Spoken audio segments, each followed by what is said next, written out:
Welcome back. Part 3 of the engine rebuild on this 2007 YZ250F. Alright, so where we left off last was I got the new timing chain installed, the new pistons in, new rings, honed the cylinder, new base gasket, new side gaskets. I fixed the clutch. All that's good. Bottom end's ready to go. We had an issue with the exhaust cam, and that is now resolved. The new cam came in the mail. These are the old cams. These are the ones that came out. That one had a slight bit of wear on it, on this journal right here, and this one here was damaged on the lobe. Also, we had gear damage from that worn out timing chain. We also have gear damage on this one. So those were replaced. The two new ones are in. And if you remember from the last video, we had play in this cam. There is now no more play in it. So apparently this journal here was worn down to the point where it had play in it. So that's fixed. There's no play in that one.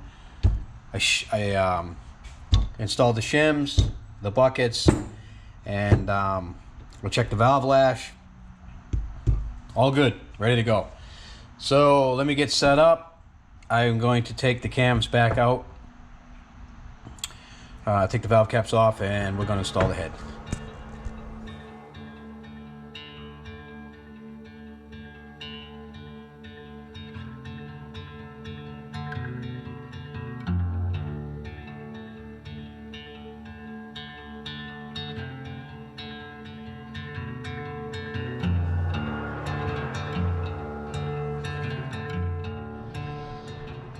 We're going to torque it to 14 foot-pounds in a crisscross manner, and then once we get the 14 pounds, we're going to go up to 28, same crisscross manner,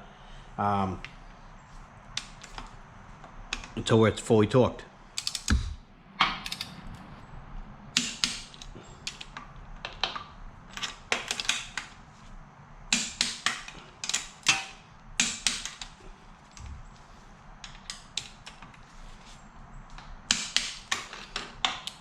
Alright, we're all torqued.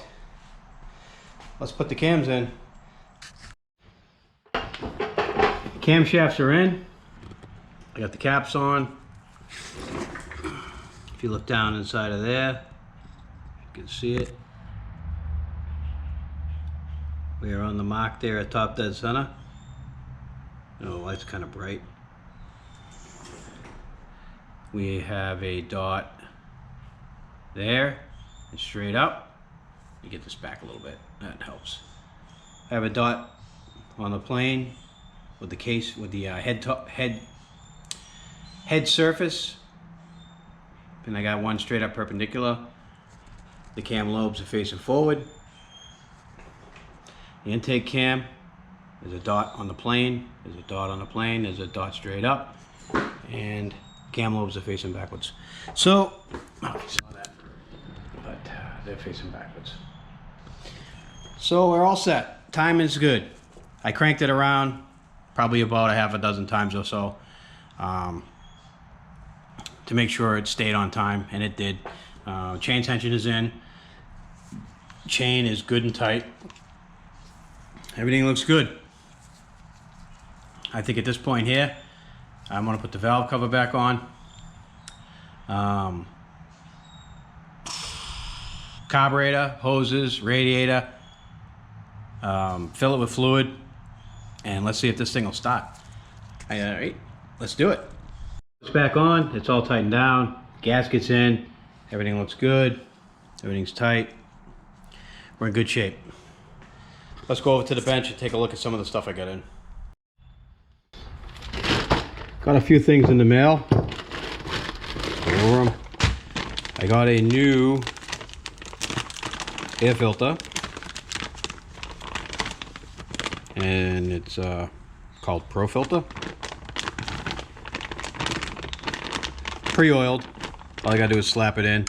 Bought it on eBay. These are the models that it fits. So we're good to go there. We'll pop that in. A few other things I got. I got a new oil filter, which I'm gonna go pop on right now. And I got a new spark plug, which is a YZ250F. So I'm gonna go pop these on and continue to assemble.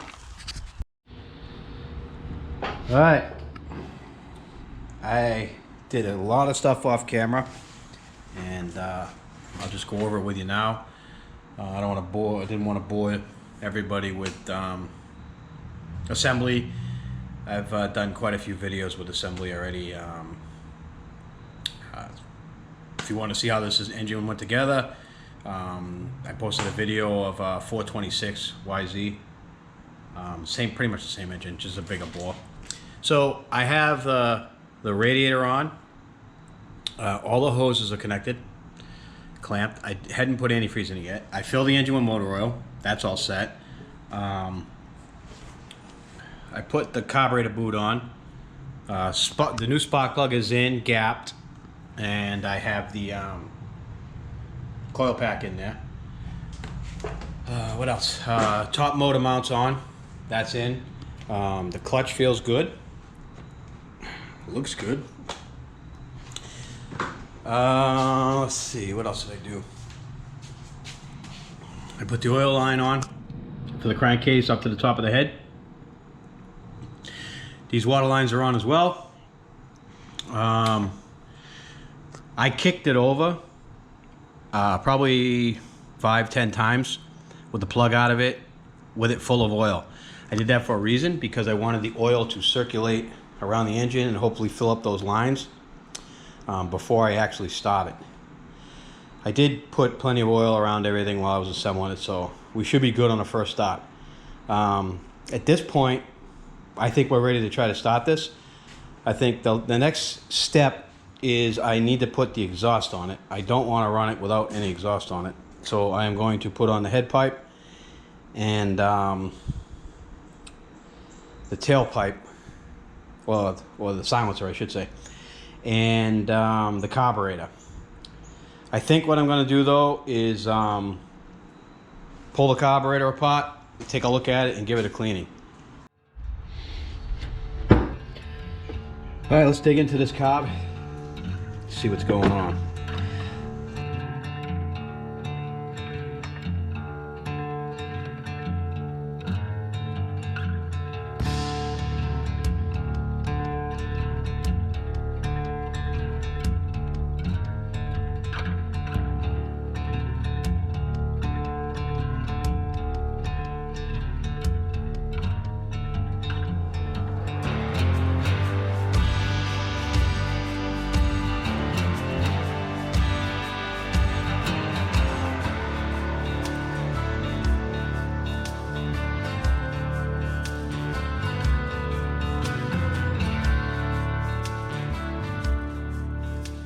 Pull the needle out, get a look at that.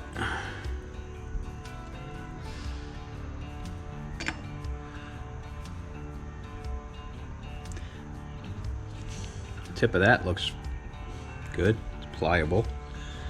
Let's check the spring. Spring is good. Let's pull out these two jets here.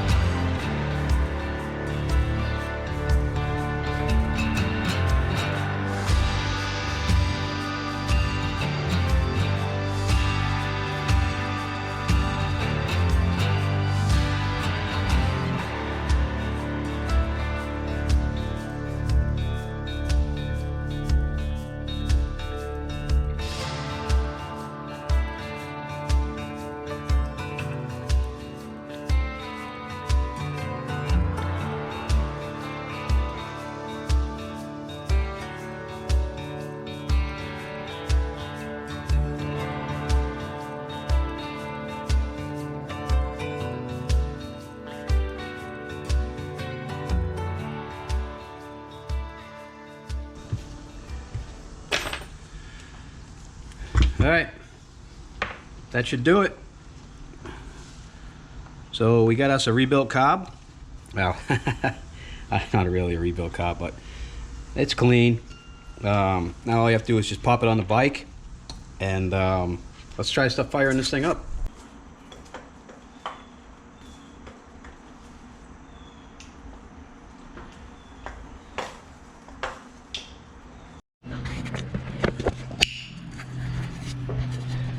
Carburetor's in.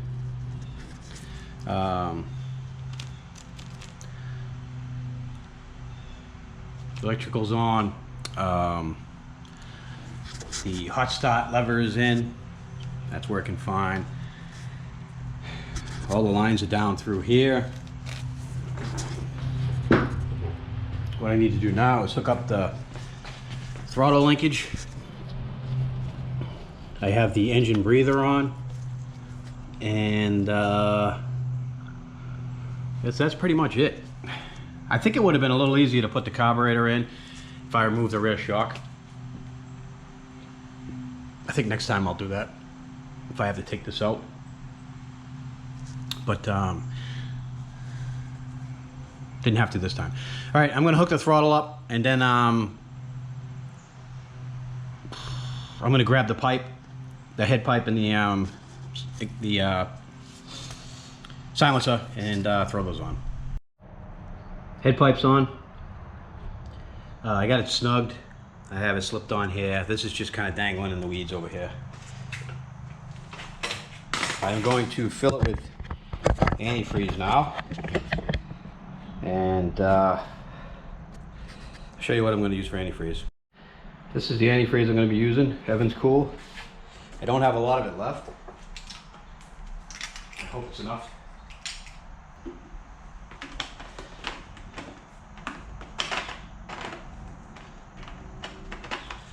All right, that's all I have for now. It's enough to get it running. I'll put more in after.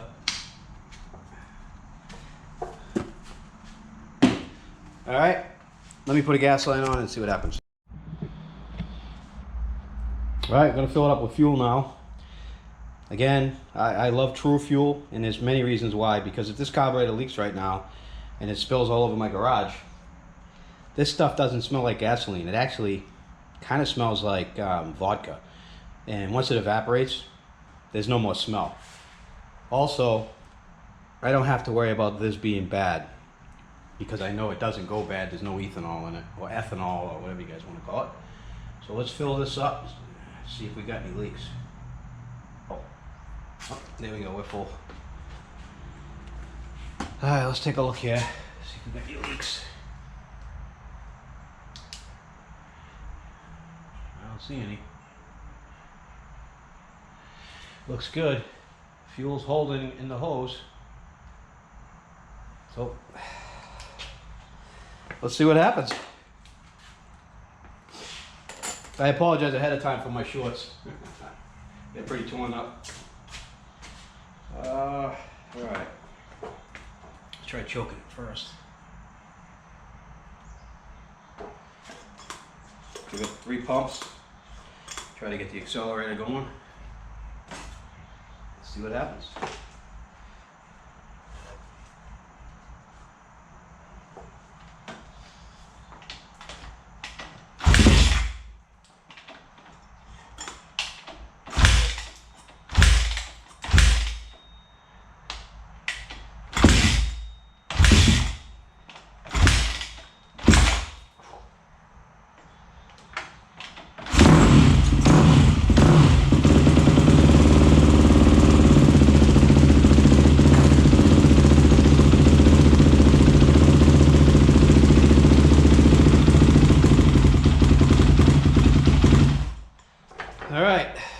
That was pretty cool. She actually fired on the first kick. I need to bring the idle up a tad, so let's do that. She's idling a little bit too low, and this is kind of a pain trying to do this with a loose exhaust system, but let's try it anyway.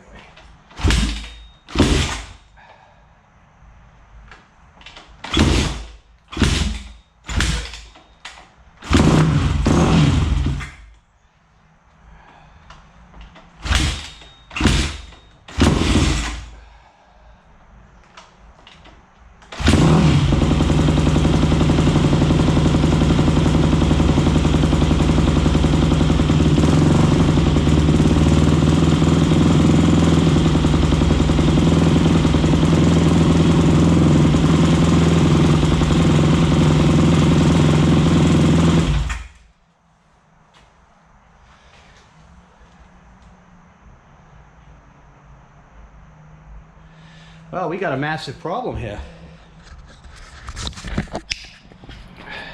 We got us one heck of an oil leak.